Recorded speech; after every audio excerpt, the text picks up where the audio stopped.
Hey friends, and welcome to the Happy Hour with Jamie Ivey podcast. I'm your host, Jamie, and I'm so glad you're here. Each week on this show, I invite a girlfriend to join me and we chat about the big things in life, the little things in life, and everything in between.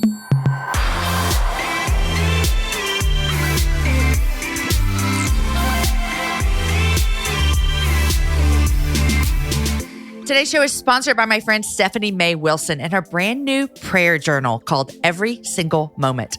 In her new prayer journal for single women called Every Single Moment, 100 prayers to help you savor the present and prepare for the future. Stephanie writes and speaks about all kinds of relationships, but this one is a favorite. If you're anything like I was, you found yourself wondering, what am I supposed to pray for exactly? Is there a right way to pray for a future marriage? And if so, what is that right way? I would have loved to have had a resource to walk me through all of this. And can I just say, the one she did make is absolutely beautiful. Every Single Moment really is a life-changing way of praying for your future. And if you head to smaywilsonshop.com, you can grab a copy for yourself or for that single woman in life you just love. Visit smaywilsonshop.com. And if you use the promo code Happy Hour, you'll get 15% off your copy of Every Single Moment. Happy New Year, you guys. Today's January 1st of 2020, a new year, a new decade. So much to look forward to. Today, my guest is Beth Moore, and we have such a great conversation. We talk about her upcoming book, Chasing Vines, which releases in February. And I ask her what led her to write this beautiful, beautiful story of encouragement to us of the church. Her passion for this message is going to move your heart to love God more. I just know it. We talk about what she does on January 1st, and you're going to love it. I hope that you are inspired by what she does, and maybe you can do the same thing. We talk about parenting and why she thinks it's important for us as Christians to speak up about politics and how God is so for his people and how he makes all things matter. I loved my time with her, and I know that you're going to be encouraged like crazy after listening to our show.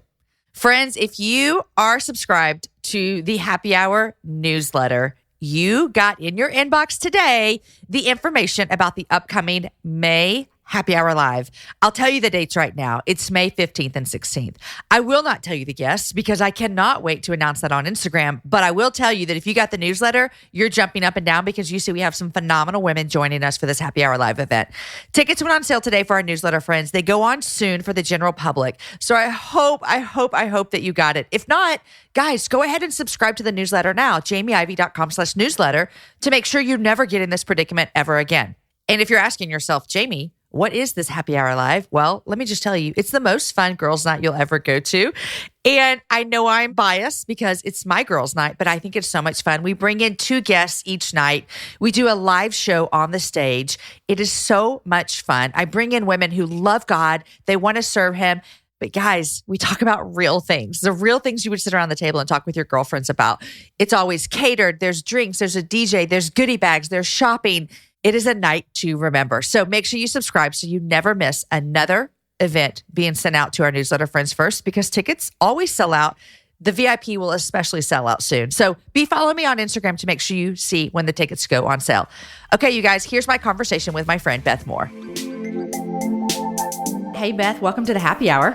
Jamie, I was so happy. I have looked so forward to this one because I knew we were going to have some fun. This is so exciting. So you were on the show. I don't remember the day. If I was a professional, I would have written it down. But you were on the show last time and you were promoting your novel.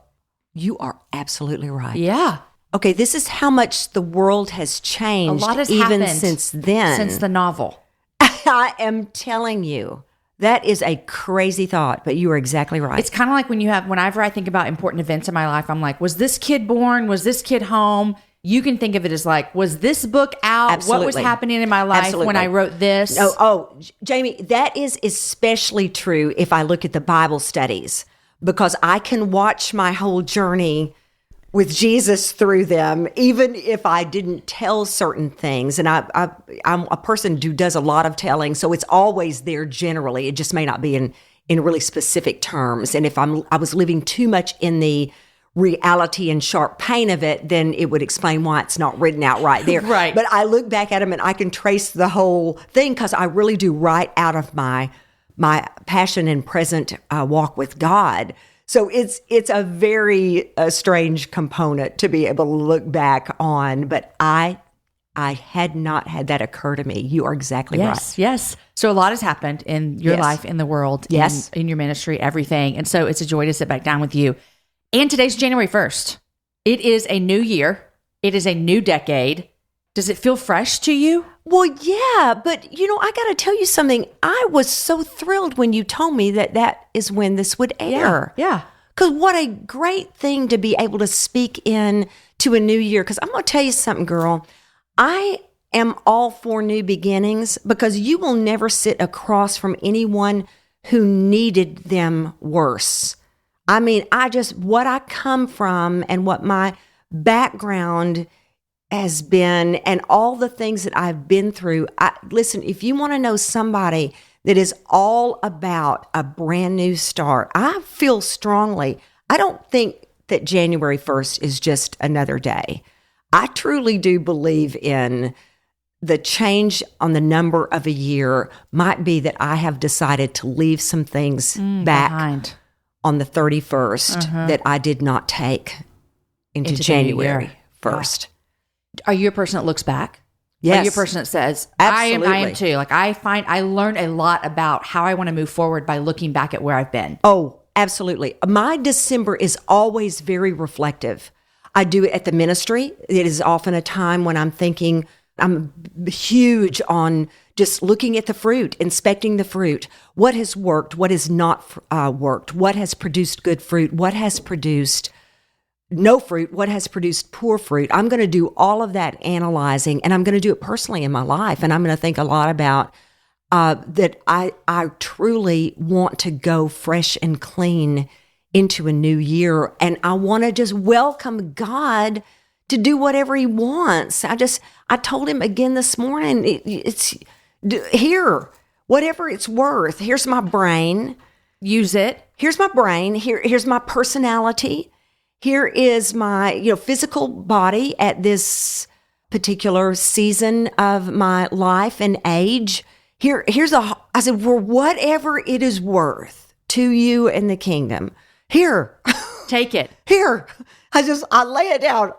So far, a living sacrifice. Do what you want with it. Okay, so my next question, do you eat black-eyed peas on January 1st? No. Oh, I would have so thought that you were making the black-eyed peas. I have to remind myself to do it. It is I hate to be this cheesy because I know people listen to me about some things like this and they think she does this on purpose. She just has to go the hyper-spiritual route. But what I want to say is, I'm not just being hyper-spiritual about Jesus. He honestly saved my life and saves it every day. So my thoughts at this time of year are always very, very centered on that. So what I'm going to do instead of those black-eyed peas, I'm going to get up really early that morning. I start a brand new journal every January 1st, brand new. And I always write him a letter. So the very front page of it is a letter. And I reflect on the past year with him. And I write down my hopes for the coming year. And so it is a day, this before anybody gets up, it's just me and the Lord in the dark. So I'm sorting it out. And I'm telling him what's unfinished business in the year before. Lord, Jamie, last year, oh dear Lord, last year was just like, I don't think we can make it. I don't think we can make it. I told him this morning, if you would have told me last year that I could say to you this year that I am so thankful for where we are. And I just can't even tell you how good God has been to us to even get us through this last couple of years. So, no, it's always a big deal. So I'm not the black-eyed pea person, but boy, I'm going to be up with my Bible and go, let's do this in a fresh way. And what's trash, let me leave behind. What's gold, let me take with me. Well, now when I forget the black-eyed peas, I'm going to say I'm doing what Beth does. Well, I'm not doing the black-eyed peas. I'm writing a letter to the Lord about what I want and what we're seeing in the back of the last year and thankfulness. Well, I'm not an example, but I tell you, I want to make the most of my time here. And I have to be gut honest about what my current condition is. Okay, I want to ask you about your current condition. Okay. One thing I've seen over in your life in the past handful of years is, and you can tell me if I'm right or wrong about this, I've seen a slight shift in you really speaking to women behind you, leaders. Yes. And Yes. my That's question, very intentional. Okay. So my question was, is this intentional? And what is your hope for this? Yes. It truly is. I'm going to probably go back to the sundial to tell you what time it is on this, because I want you to understand something. I do not see aging as a bad thing. I am a big believer, and I don't like it physically. I don't like that. And by physically, somebody's thinking I'm just talking appearance. That's not all I'm talking about. I'm talking about my body hurts. The aches. Every day. Yeah. Every day. And I have, challenges that I can't run like I used to. I was a runner. I've just, all of these things. So there's those challenges. I don't see as well at night when I drive. There are things like that. But the placement as a believer in Christ in a generation, I believe with all of my heart that we were sorted out and our times were allotted to us, and that what we have with age is that I'm getting closer and closer to the day I'm going to see his face. This drives me every day, Jamie. I'm not kidding. That I'm getting closer and closer to the day I see his face. And so my job, along with everybody else that would be in my generation, is to make sure we have done everything we can. And none of us can give it all. None of us can even give a lot. But we can give what we got. That I have given everything I know how to give to cheering the generation that will be in charge, that will be literally the ones that are leading out in the things of the faith when we're out of here, and that they're prepared to train them. That it has to be that way. So absolutely, the closer I got, I would say even by the time I hit 50, I knew, okay, this is the shift now, that I will start thinking diligently about. And when people say, are you just concentrating on the young? No, it doesn't have anything to do. It's not about young and cool. Mm-hmm. It is about preparation, about that we're supposed to speak generationally to one another and partner and not be threatened by one another, and to share what worked and what did not work. Yeah. I saw you recently said you were giving advice to younger communicators, which in 2020, I mean, you look around and there are so many amazing opportunities to be a communicator for the gospel, which is different than when you were in your 20s and 30s. Could not be more different. It's so different. And so we have, which is amazing group of people having so many opportunities to be communicators for the Lord, and so many ears that are listening, so many ways to get messages out. You said recently in a tweet I read about the competitiveness. Yeah. You said, don't give into it. Do not. Because even if you're competing against a peer, the next thing you know, you're competing against your last book sales or your last whatever. Yeah, if you're going to give way to that mentality, then you're ultimately, I'm hoping so badly that somebody is listening that needs to hear this. You ultimately then will be threatened by your own self. Which that was what got me, where I'm like, oh, I can understand we're threatened by someone else. Oh, no. But then when we become threatened by our own success, that's when it gets hard. I will tell you this. Now, I've never had a #1 New York Times bestseller. That's a true story. I have had a #2. But the Lord has been really funny to, I have to tell you, one of the books that I've had that really did the best happened to have come out in the same era as Purpose Driven Life. And this is how my whole ministry can the smile of God to go. I will always have someone so much cuter, smarter, better. It better not be about that, Beth, because at the top of at your peak, you will never be first. You know what I'm saying? Yeah. It's kind of good for you. But let me tell you, so I'm going to say this. I am going to just wonder, truthfully, how many people who have had a #1 bestseller did not think to themselves within 48 hours, how do I keep it there, and how do I ever do it again? I dare you to try to suggest to me that the pressure of the next book would not be miserable, because now your competition is you. Is you. And so is this how we're going to live life? And Jamie, if you have seen something. I want us to say this because I want women to hear this. Something wonderful happened to our generation of communicators. And I'm not sure it was conscious or ever said, because we couldn't have controlled what anybody did anyway. But there has been a pact made between many of us women. We made a decision not to do that. And we just don't. We are very good friends with one another, and there for one another.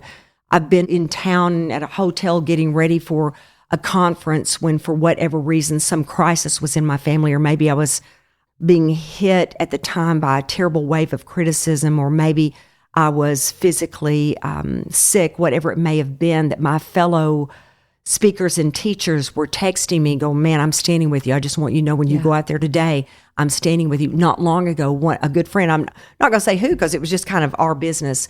I was at an event and she was in an event, and I found out from her that she was so sick. And I said, what are you speaking on? And she told me what she was speaking on. I got on my laptop that second and just started seeing, what can I send her?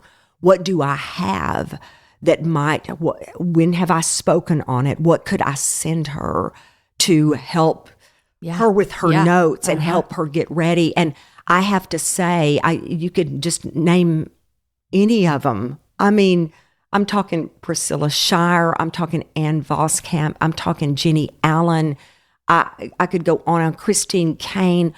All of us, Jamie, we don't do it. It's just something we chose somewhere along the way. No, we will be one another's friends. 100%. Yeah. We're going to be for one another. We're going to put the other one first. We're going to cheer one another on. And I don't know how we got away with that, but I do want to say to the younger ones that are listening to us, and that's a broad spectrum right now because I'm talking younger than me and younger than Jamie, don't mess this up because we tried really hard. Yes. We girls tried really hard with this. And so you younger ones in your 20s, don't you mess that up. Take that baton and do there are not a lot of things we could say to you. Do the same here. I agree. I could say this. You have not had an example set before you of women who threw stuff at one another and were threatened by one another and considered one another to be rivals. Yeah. We have loved each other. Go and do likewise. Yes. And I think too, like I always feel in my life is if I'm going to not be jealous of someone, I have to be cheering them on like crazy. Have to. And so when you're cheering for people, you're for them. And you are for their success. You can't just be non-committal in any way because we're going to slide one side or the other. Yeah. And we're going to slide because, we're insecure by our human nature. And so somebody else's success somehow means we're not as successful. Right. So that's going to be our natural default. And so you're absolutely right. We better have something we're doing to offset that. And it's always going to be praying for them, interceding for them, being for them, putting them before ourselves. And there are a number of people coming out with a book on the exact same day that I am, people that I want to be for. And so one of the things that's going to help me is to hope so much for them that, that it goes well for them. Yeah.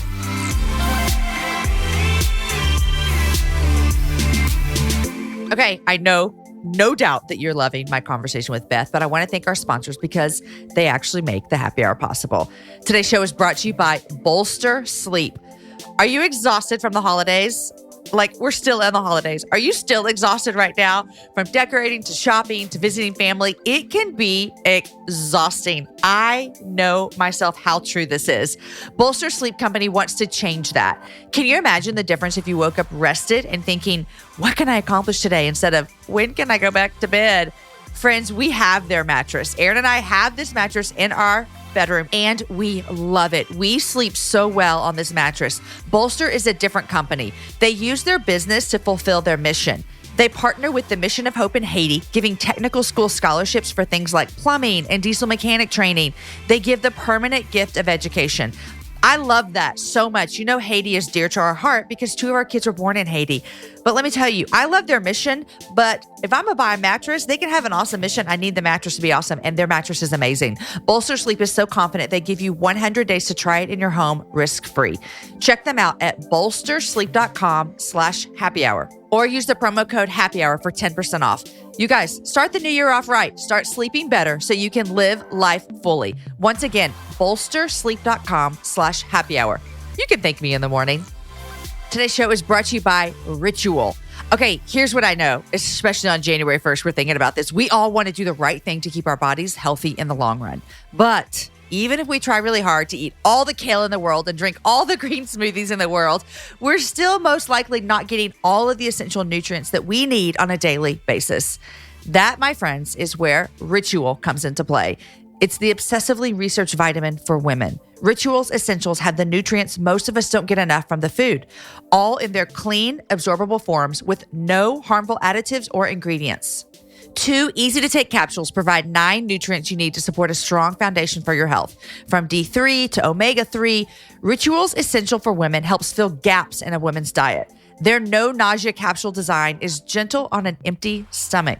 And for all you obsessive label readers, Ritual's vegan-friendly, sugar-free, non-GMO, gluten-free, and allergen-free ingredients and their sources are all out there for the whole world to see. I love that. A subscription is easy to start and it's easy to snooze. It's only $1 a day to have all the essential nutrients your body needs delivered every month. I personally have been taking Ritual for a couple of months, and what I love about it is I don't have to think about, am I getting everything I need? But Ritual is helping me make sure I get everything I need. Even when I'm having all the green smoothies in the world, I know Ritual is filling in the gaps. Better health doesn't happen overnight. And right now, Ritual is offering listeners 10% off during your first 3 months. Visit ritual.com/happy hour to start your Ritual today. That's 10% off during your first 3 months at ritual.com/happy hour. Okay, let's talk about your new book. It comes out February 4th. February 4th. Yes. Chasing Vines. Yes. I've read most of it, and it is beautiful, and it is just exactly what we need right now. Jamie, I'm so thankful. So thankful. What grace of God. But I want to talk about where this came from. Oh, yeah. Where did this whole mindset start? Because a book, if you don't know, it is built and growth within an author's soul and heart. Yes. Before it ever that's right. gets out to, February 4th. Yes. Where did this come from for you? Okay, well, a lot longer ago than my trip to Tuscany, which is what ultimately then sparked it, where it became a book and not just a passion. Which we could talk about Tuscany for hours, but this is not a Tuscany podcast. But I have been and dreaming. Well, we'll hopefully circle back to some short form of that, but this goes much further back. I am driven to the marrow of my bones by trying somehow in the name and power of Jesus to help people just make it. I mean, it is I don't know how to explain it because I could not have come up with it on my own. We are selfish creatures by nature. But for whatever reason, I think it goes with the teaching gift. It makes sense that if you are called to teach it, then you're going to be driven to share it. And that's been me. If I found anything hopeful, if I found anything that seemed to work as a spiritual discipline, as a way to approach a spiritual discipline, for instance, if something brought clarity to me, in the scriptures or about my walk with Christ, if something built me up in my faith, if something set me free, I have never been able to keep it to myself. It was like, oh, but I want you to too. I have never been able, talk about a Me Too spiritual movement. Yeah. It's that I've always wanted somebody else, if I was making it after all the trash I'd been through and after all the upheaval in my life and the depths of the ditches that I've been in, well, I have always wanted to go like, I want you to make it too. Well, this concept to me, it is so gorgeous because it's not attached to a certain gift in the body of Christ. It's not about, this is for those that have a prophetic gift. No, this is for those that have the gift of teaching, those that have the gift of service, those that have the gift of it's not gift oriented. It is for any follower of Jesus. If we will embed our lives in him, in the soil of Jesus Christ, he will produce much fruit through our lives, and it will last. And that means that our lives matter. They matter. And so I have been yelling and screaming for 35 years of ministry. You are meant to be fruitful, not rich, not this. This is where we push back against the prosperity gospel, which I have no patience for. Yeah. We are meant to be prosperous in soul. That is what he meant when he said, I have come that you might have life and have it more abundantly. It's not in physical terms of possessions, but dare we say that it is not of our souls and our spirits to be abundant and fruitful, that we live out of the outpouring of an effervescent living water of the Holy Spirit. I mean, let's not get those two things confused with one another, because we're very much meant to live effectively and abundantly in Christ, and that our lives are meant to be fruitful and for the kingdom of God, for the gospel of Jesus. So that I've been yelling about a long time, and this was a way to let's get very focused here on how this takes place. I think some of the disconnect for some people can feel as though fruitful equals easy, fruitful equals pain-free, fruitful equals that life is going quote unquote good. Right. That is where I think the rub comes from people. Yes. And you even address this of saying being fruitful doesn't always equal fun. It doesn't. Heck no. Right. And if anybody wanted to be fun, people like us do, Jamie. I mean, we're partiers. Yes. Yeah. We like fun. So how are we talking to women these days about when God calls us to abide, and when we abide is when we produce fruit, but that doesn't always equal everything looks and feels. Oh, heck no. Fine. In fact, I think it is fairer to say that it is rarely under comfortable conditions that we will ever bear a lot of fruit. And listen, I don't like that either, but the fact is we're all living with it anyway. I try to tell people all the time, you're already going through it. Don't tell me that you're not, because you're a human on planet Earth. If you're the least bit plugged in to life, I know that you've got suffering and hardship, and life is challenging. And don't try to tell me that you don't have it behind your own front door. It's already there. Let him leverage it for the kingdom through fruit. But one of the things I learned, if you've been in Tuscany, you may have had some of these same kind of revelational moments where it's like, oh my word, I'm watching it happen before my eyes. But one of the concepts that I learned that is so important is that if a vine, I'm talking about a grapevine here, and remember, what I think people need to know is that when Jesus used this metaphor in John chapter 15, it could not have been more deliberate. I mean, he was using an example of something that we could look to and see, how does this thing grow? How does this thing go? And what we learn in viticulture is that a grapevine, under good conditions, under easy conditions, just produces leaves. And I mean leaves in abundance. And I mean, can't you just see it? Because that's a lot of show. Right. You understand what I'm saying? I mean, just picture it like, oh man, it's so gorgeous to the eye. So many leaves, so many leaves, so many leaves. It only produces the actual grape when it is scared it might not survive. That is when it is stressed enough to think, I don't know if I'm going to make it or not. So it reproduces in order to make sure that its line continues. Does this make sense? Yes. So it only produces it when it is scared it's not going to make it. And so that's where we get the grape. Otherwise, we're just all leaves. And so it's such a metaphor for us, because we're not going to be fruitful under the easiest of conditions. All we're going to be is big and leafy. It's just going to be the kinds of things that we just put, like, we put all our leaves on Instagram. You understand what I'm saying? Shiny and pretty on the outside. Big, bushy. Yes. big, bushy. This is how we would be, big and showy. Yeah. But no, this comes from, man, these are stressful conditions. And I am having to be extremely deliberate about what happens now. Which is an opportunity for us as believers to lean into that nothing's wasted with God. If we're going to use the same, metaphor, what that vine has to go through to produce a grape was not wasted, and it was indeed purposeful. One of the biggest things. I think that at the end of the day, that is what we need to know most, is that all of it, to the last inch of it, mattered. Yeah.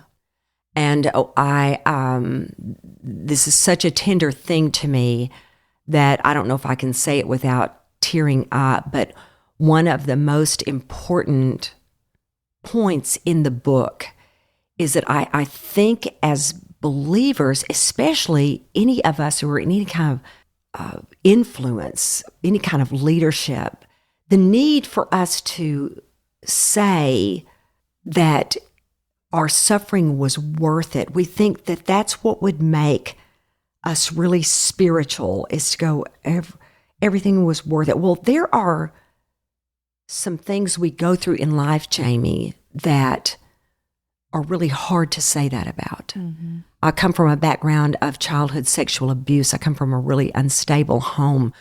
As much as God has done with it, I look back and I still wish I had not been abused. And I still wish my parents had loved one another. Mm-hmm. Am I forced to say all of it was worth it? I think that's how do you say that to someone who's lost a child? Right. But to say God made it matter, now we're talking. Mm-hmm. Now we're talking. Yeah. Some things we can easily go, oh, it was worth it. It was worth it. It was worth it. If you ask me, was it worth it for you to begin speaking out about some things that you felt very, very deeply convictional about it in the last several years? Absolutely. 100% worth it. 100%. Do I have to say that about my background of childhood sexual abuse? I think that would be weird. Mm-hmm. I don't have to say that. All I can say is, did God make it matter? And is he worth it? 100%. I actually find great comfort in that. Oh, me too. Because having gone through nothing as tragic as that you mentioned, but having gone through hard life, because I'm a human and I live on planet Earth. So having gone through suffering, for me, it gives me great comfort to know the fact that I don't have to say oh, of course I'd do that again in a heartbeat. Well, no, I actually never want to do that again. I never want, I'll give anything to go back and make a different decision. But to see that God is not up there going, I don't know what just happened, and I'm going to just close my eyes, but that he's going to say, I'm going to make it matter. I'm going to make it matter. And I'm going to use it to bring me glory. Somehow it doesn't make sense in my brain. It does not make sense to me. It doesn't me either. But God is so big and so in charge. And so for people knowing him. So for people. Yeah. I mean, so for us. We could look back over our lives and we could see that all the times we were so not for ourselves, that we sabotaged ourselves. Jamie, I'm not comparing our two lives by any stretch, because I lived in a much deeper pit than I can even fathom that you would have. But I will say this. I think both of us would say that our biggest regrets were just decisions that we ourselves made, not the things that were done to us, but just decisions that we made, and that he would be gracious enough even to those very things are some of the things that God has used most to bring fruit. 100%. My failure, not just my victimization. Any of us could see how, God is so merciful. But no, the biggest mercy that I've been able to see in my life was that he used where I was stupid, just stupid, and that he brought from that, even in the midst of unquenchable consequences. Yeah. They just seemed never to go away. That he used that is like, who would have, that doesn't even make sense. But Jesus. Yeah. I think about that in my personal life, but now as a mother to teenagers, this is always in the front of my mind of my husband reminds me of this often, but of me having to remember that these mistakes that my kids have made or will make, they will not define them because we are defined by something much greater than our mistakes. And that God is good in the midst of our stupidity. And teenagers are just plain dumb. I mean, it's a fact. They can't help themselves. Their brains don't work right. No, they can't help themselves. Yeah, they can't help it. So I even reminded myself in this stage of life of God, you haven't forgotten my kids. You love them more than I have. You are going to still use parts of their lives to matter. Jamie, one of the things, the traps that we get into as parents, if we have a bad track record, if our history was something that we are ashamed of, is that we think we are getting a do-over in them. It's like, you know what? Get over your own ego here. Your children are not you. And so we'll think, no, I'm going to make up for all my past sins by making absolutely sure my children do it perfectly. Get that pressure off your kids. Of course, we hope to raise kids of character. We hope that they're going to make better decisions than we did, and we help guide them through better decisions. We hope all of those things. But what I am going to tell you is it is not their responsibility to make up for our poor decisions. That's right. So that we can look better than we did back then, and it can be redeemed in us. No, you know what? God loves them, and they are going to make somewhere along the way some pretty poor decisions, and he's going to be just as faithful to them. What I ask him over and over, if somebody said to me today, as a mother, and of course we're ministering right now to people who are moms and people who are not moms. We're talking to people who are married and people who are not married. We're talking about to people who are married and people who have been married and are divorced. So we got, but for this moment, talking to moms, if you want to know what I feel is the most important thing we could ever pray for our children, it is still the top priority. Is what I pray most for my grandchildren. I pray for them to love Jesus, I am praying for their morality, but I'm not praying for it above this. I'm asking that they come out of this thing. I'm going to know they're going to live fruitful lives. I'm going to know they're going to come through. I'm going to know that no matter how deep they fell into a hole, that they will come out of it again if one thing above all things drives them, and that is that they have an unusual and maybe unexplainable in human terms love for the Lord Jesus Christ. That is the number one thing. And some people do not get it any other way than coming face to face with their own depravity and stupidity. Yep. You just changed some moms' lives right now, because I think as a mom, we want our kids to make the right choices. We want them to be moral people. We want them to follow the rules. And I don't know much about your story that you haven't shared publicly, but mine, I didn't follow the rules. No. I'll give you an example of a friend who just texted me recently, completely distraught. She just found out her young adult daughter in her 20s had sex. Yes. Everything fell apart. She was like, this is the worst. And I was able to tell her, hey, it's not the worst. No. It's not the worst. No. There is so much hope. This is not the moral, it is a moral thing. This is not the end of her character. No. She's not checked there off the is list. Something more important than that. Exactly. And so that is what it comes down to. And I think that will free up a lot of people I want to raise children who love Jesus most of all. I'm so hoping that for somebody, because I'm going to tell you what that does for us is that it is for any of them. They could not have out-sinned. It's not too late for anyone to be praying that for them. So whether they are a good kid, so here's the trap here. Yet you can raise a really, really moral, self-righteous kid that's a rule keeper that really never does develop a heart. Well, we for know Christ. how God feels about that. Well, yeah. It's pretty clear. So I'm just telling you, whether you've got the rule keeper or you've got the one that is you're going I don't think this child has a single ethic. Yeah.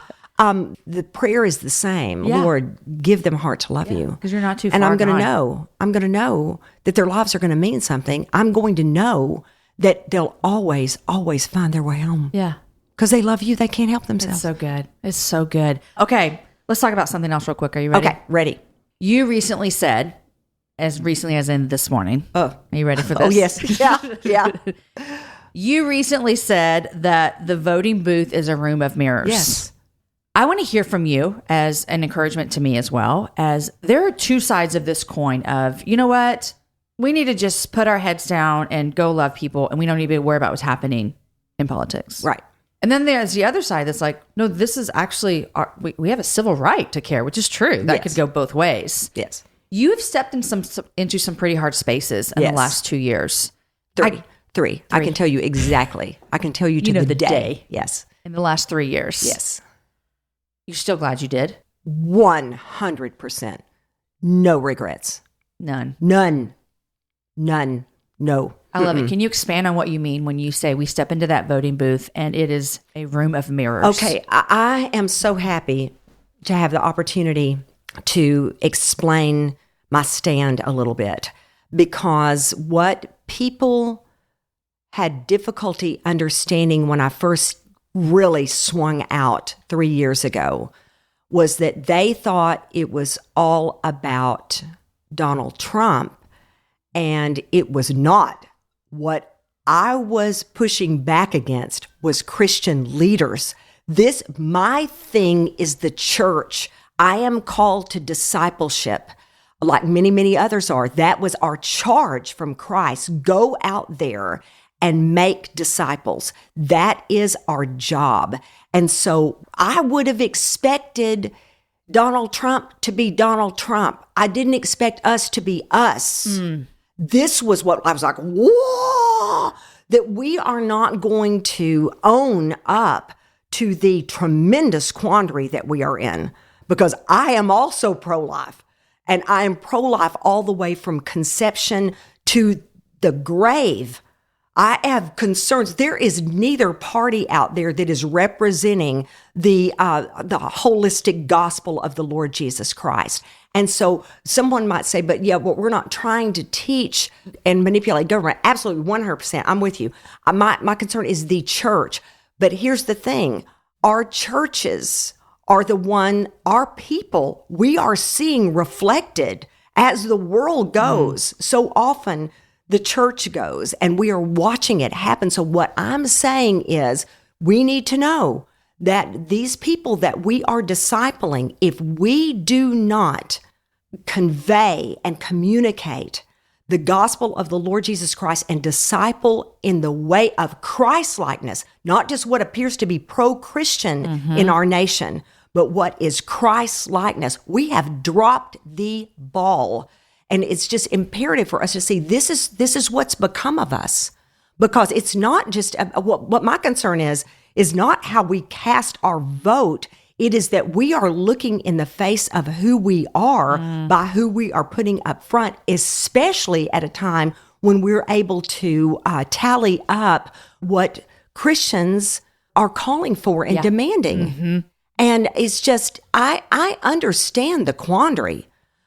All I was hoping for is that we could own the quandary and call it, instead of that we're going to get completely into the quicksand with it. We were meant to stand outside of it and call it like it is and be a prophetic voice, not a puppet. And that's what it feels like we're seeing Absolutely. A lot. Absolutely. That why can't we say, what a mess? Yeah. Why can't we say that from the top? What a mess.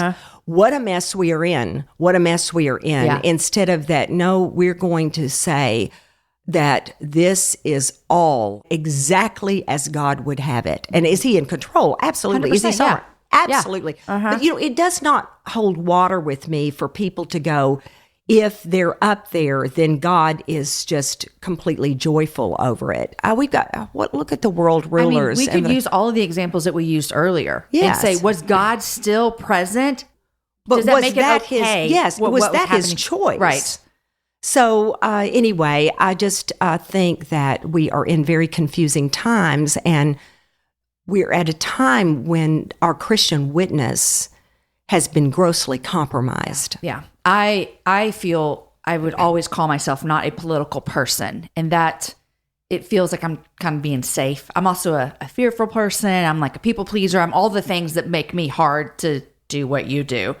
But I've been having these feelings lately that 2020 is not a time to not call what things are. I couldn't agree more. And I do think I've got some friends that, they just believe that God has called them to stay out of it. Yeah. And I'm good with fine. that.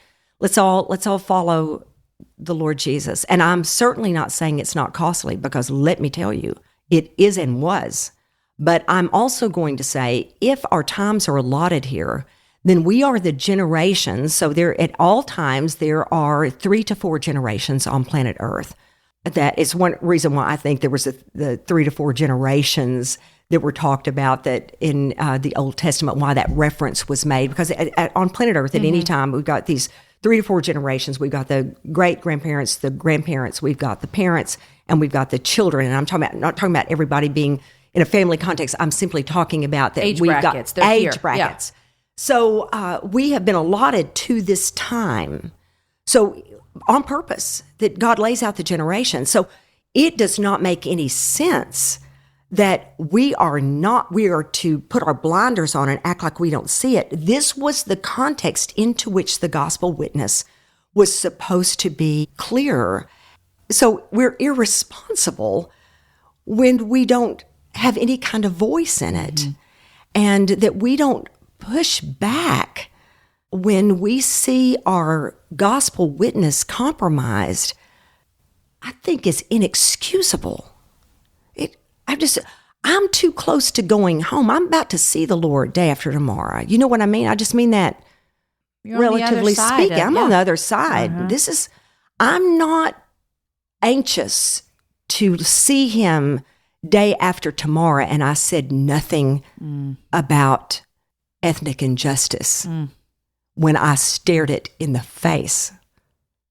I'm not anxious to see him day after tomorrow, after all the sexual abuse we have seen in the church, and that I said nothing. I'm just not anxious to do that. I just feel like if he called us, those of us he called to speak, this is the culture we were called to speak in. Don't be blind to it. So it's scary. It's scary. I'm not going to say it's not. What has it cost you? When I first got really outspoken, and I've always gone against a lot of the current. It just would have been that it was through the Bible studies, and it would have been that people that mostly were supportive or could handle it, even where they disagreed. There've always been people that disagree. I don't know of anybody that just lines up with anybody else 100%. I always think that's bizarre anyway. But it was going to be people that were supportive, that were doing the studies in the first place, or could live with it. But then the public platforms came of social media, and it changed everything. But 3 years ago, when I first really went against what was the massive population of Christians, what they were cheering on, oh my goodness, our events dropped way back. The Bible studies dropped way back. The hate mail, I cannot even describe to you. The things that were said, and people that just went, I would open up. I got to tell you, there's something, I hate to say this because it makes somebody know, oh, then I always will know how to get to her. But let me tell you, it was one thing, like I'd open Twitter and it'd be like, I hope your plane crashes into a mountain.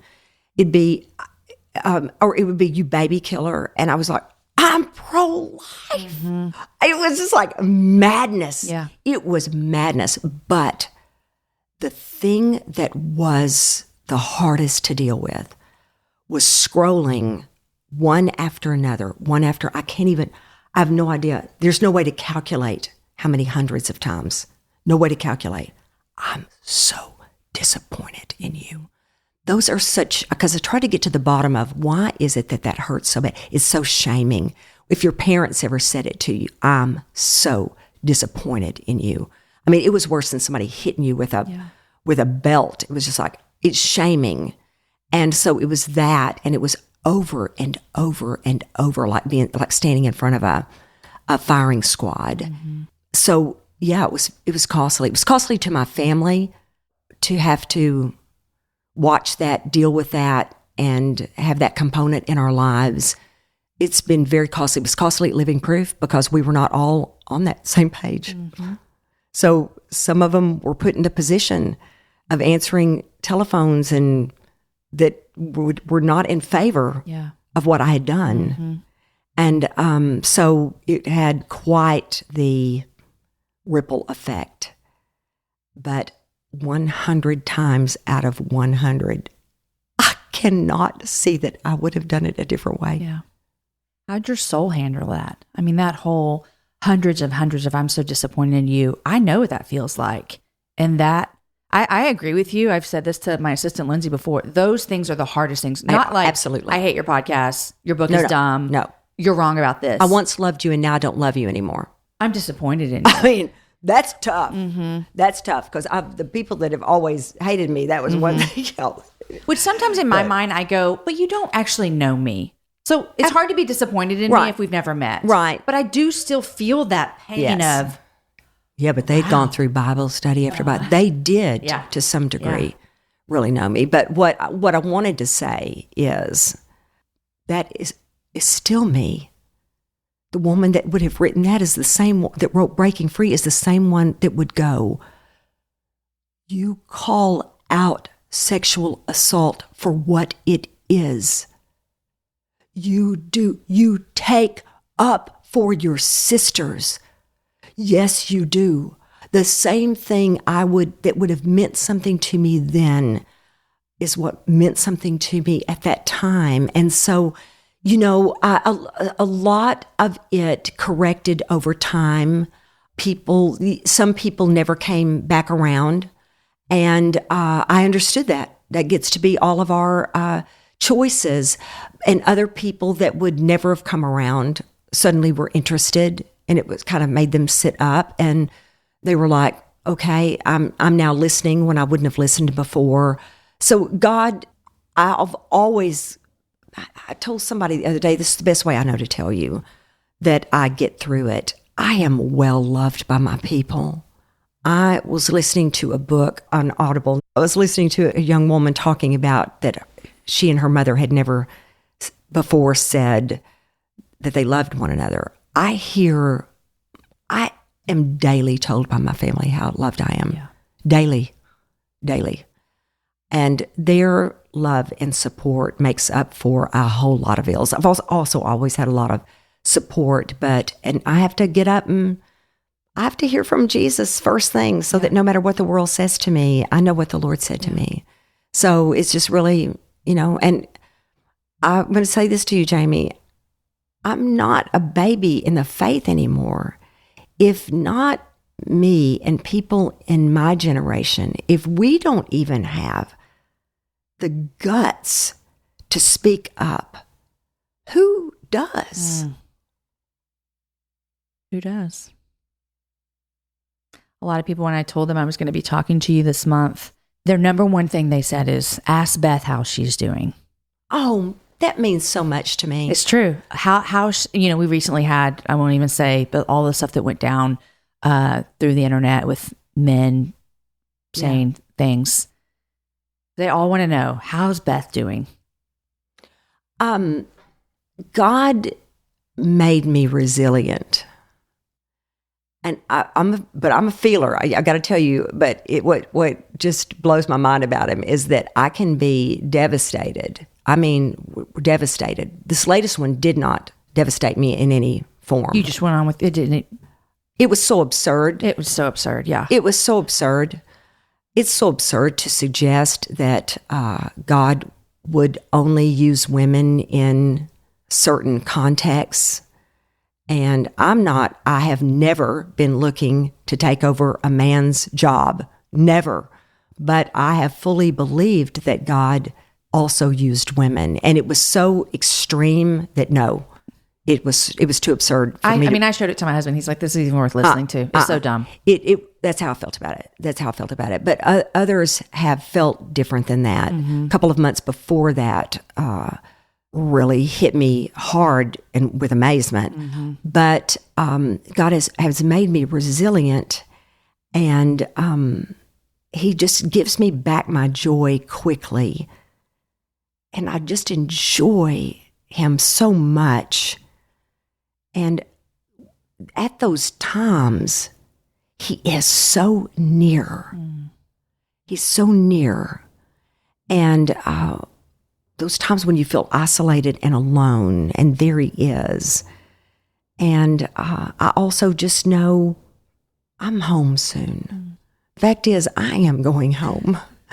And I will live with him forever and ever, you know. My favorite tweet that you did recently was, I'm going to start putting my GPS tracker out. Oh, my gosh. So people will know when I'm home making a sandwich. They don't have to tell me to go home. I had just tweeted about making a ham sandwich. I had just tweeted a picture of a ham sandwich I'd obviously made in my own kitchen. And it happens all, I take screenshots of it and send it to Melissa so often because I know she'll get such a kick out of it, because I don't care what, I can go, the weather is beautiful today, go home. Okay. All right, then. I have said so many times, please, over the last weeks, I've said to my daughters, please promise me that when I die, that you will put on my gravestone, went home. Oh my gosh. Please promise me that you would. But anyway, so someone answers, and it was not, I think it was like the second reply, go home. Just those two words, go home. I am home. I am home. It's just like, it was so absurd. Dude, where do you think I am? Making this sandwich. They thought you were behind a pulpit making a sandwich. I guess so that I'm up there and on a Sunday. Please, on a Sunday morning. Jamie, I was making a ham sandwich on a Sunday morning. Yes, that's right. At the pulpit. That's right. Yes, just slathering that thing down. You're like, we're going to go mustard. through John 15 and ham sandwiches. A ham sandwich. This is what we're having. So it's just nuts. And so I have to say that some of those things, this is how God made me too. If it's absurd enough for whatever reason, all I can do is get tickled. And laughter does a lot for me. And I can call my girls and we can just go, did you see this? Are people crazy? Nuts? People are nuts. People are just nuts. And, you know, and I know I'm nuts too. Yeah. Well, we're all thinking that they're nuts too. Oh my gosh. Okay, speaking of that sandwich, did I see a picture that you put green olives on your sandwiches? I saw this recently. I thought, note to self, add olives to your next sandwich. And it needs to be at least a medium cheddar cheese, if not sharp. Okay. And then you have a mustard? I do a brown mustard. Okay. So, and you always toast it because it needs to be hot. I love a sandwich. Now, let me tell you what would really be great, and I just don't always do it. I don't always have it to do it. But if you put a really, really crunchy piece of good old-fashioned iceberg lettuce on the thing and made it also where it's got a little bit of crunch yes, to it, yeah. That would be fantastic. But I do a really good cheddar cheese, and I do a good cheddar cheese. This isn't Velveeta here. Good cheddar cheese, and then I slice up green olives on it, and then I love for it to be real ham, not the kind that you pull out of the little plastic package, but I mean real life legit ham, especially if it's honey-baked ham. And I have just fried it in a pan, and I've put it hot on that cheddar cheese. So it gets a little bit melty. Oh yeah. And then, you know, I'm gonna stick that in the toaster and toast it on both sides. And let me tell you something, it is good. But I'm a salt eater. I'm a salty too. Yeah. Okay, yeah. So those olives are putting all that salt with it. I love olives too. I just love it. Well, Aaron and I'll be over for ham sandwich dinner tonight. Listen, please do it. Please do it. I wish I could buy it. Oh, Beth, I so appreciate you, and I'll tell you publicly what I've said privately to friends before. And I think I told Aaron this last night. He knew I was coming here. I myself personally have been so encouraged by your ministry. And if anyone's listening, I've told this story 1,000 times. And I told you I got saved at Passion when you were preaching, 20 years ago. Aaron and I, well, by the time this airs, we will have just been back to Passion for the first time since we both were saved under that ministry. And so my goodness. I have walked with you teaching me for years and years and years. But I will say this, in the last 5.5 years, where the position that God has put me in, however you want to say it, having a voice, having influence, whatever you want to say. Having a voice and having influence, Jamie. In the last 5.5 years where God has put me in that, you have been, and several other girlfriends that are in your same generational bracket, as you said, have been beyond encouraging to me to step into hard places. And so, thank you. Oh, I cannot tell you what that means to me, Jamie. I cannot tell you. That makes it so worth it. And I'm going to tell you, because I hope somebody's listening to this, every day I think about y'all. Every day. When it was the very worst and I thought the last thing I want to do is open up Twitter, I would think, oh, girlfriend, you are not going to ghost Twitter. You're going to get your tail out there and you're going to make sure that those young women know that you cannot be bullied off. And you have shown us that. God help us. Thank you. My pleasure. Okay. Thank you for writing Chasing Vines as well. You guys are going to love it. It comes out February 4th. But Beth, thank you for your time. I loved it, Jamie. My pleasure. Friends, don't forget to grab a copy of Every Single Moment, 100 Powerful Prayers to help you savor the present and prepare for the future. This 100-day guided prayer journal was designed to help single women connect with God through prayer in a whole new way, leaving them full of joy, alive with hope, and ready for love. If you are a single woman, this prayer journal is the perfect way to kick off this new year and new decade. And if you have a friend or a sister or a daughter or a niece who is single right now, this book is the absolute perfect gift. Head to smaywilsonshop.com and you can grab a copy for yourself or for that single woman in your life that you just love. Use the promo code HAPPYHOUR for 15% off. Goodness gracious, you guys, there were so many amazing nuggets that Beth said that I could possibly pull out and talk to you about, but that would basically be the whole show. I would love to hear from you. What was your favorite part of this show? What did you love that she said? What did you pause and think, I need to hear that again? Beth is so smart and so wise, but let me tell you, she's also so kind and so generous and so gracious.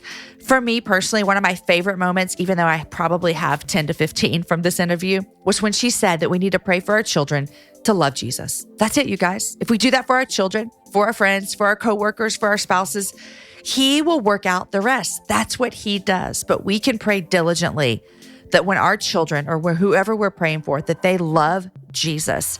I loved chatting with Beth so much, and I hope you enjoyed this episode as well. Be sure you're subscribed to the Happy Hour so you never miss an episode.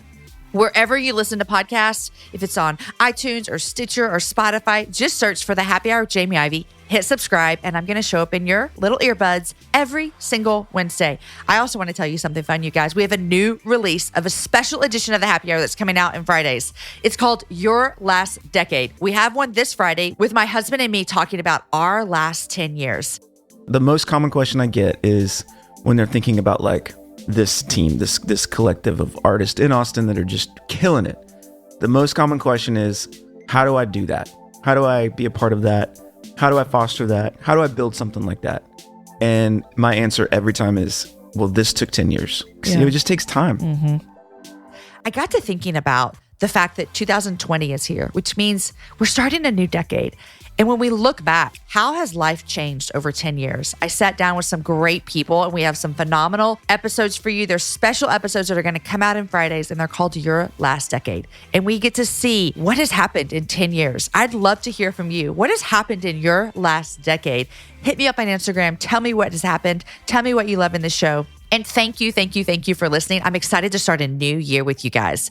Today's show was edited by Chris with Podshaper and the music was developed for the show by Matt Graham. The show notes are written by Aki Slockers, and the whole thing is organized by Lindsay Sweeney. Next week, my guest is Natalie Green, and Natalie sat down and we talked all about her life. She's a mama to 3 boys, all 3 in a rather unconventional way. You're going to love to hear how her boys joined her family.